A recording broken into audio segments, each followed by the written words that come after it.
strategies, we think can be implemented on a simultaneous basis. We felt that some of them were more realistic when it comes to implementing them in the short term versus the long term.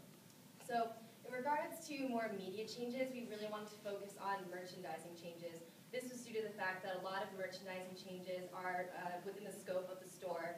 It's relatively cost effective as well as they're relatively easy to implement.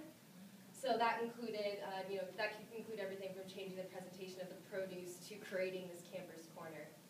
In regards to more short-term tactics, we felt as if a couple examples like sponsoring local sporting events as well as creating the employee incentive program would be appropriate to implement in a sort of 6 to 9 month range due to the fact that this includes more involvement with key stakeholders, so Spartan employees as well as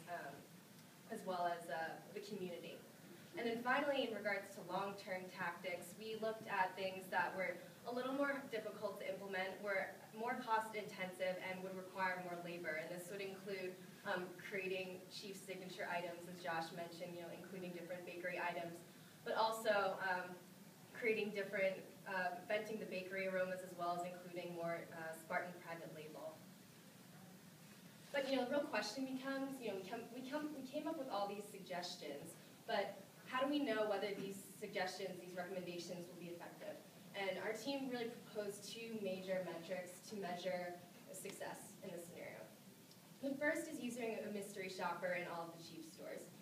Essentially, the mystery shopper would go through the stores anonymously and would look for qualities such as quality of the food, freshness, as well as overall customer experience.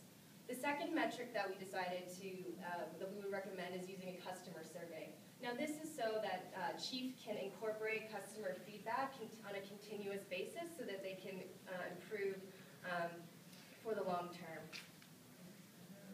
But what really brings all of our strategies together really hinges on leveraging this extended enterprise network of Spartan.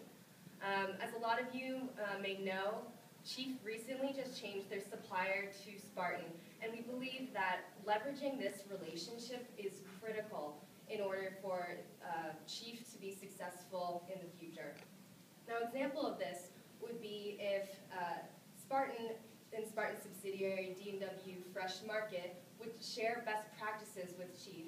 The reason why we identified D&W Fresh Market as a strong supermarket to emulate Chief's after was both for its size and its similar demographic target. We also feel that if Chief utilizes the relationships with both manufacturers and their local suppliers, they would be able to become the go-to supermarket for providing locally sourced products. But in conclusion, Chief, by improving their produce department, by creating stronger ties with the community and really honing in on customer experience, this will truly create a stronger and more sustainable competitive advantage in the future. And with the brand pillars that we mentioned, we believe that Chiefs will be able and will allow their customers to truly enjoy great food and experiences. Thank you so much for your time, and we'll open ourselves up to questions.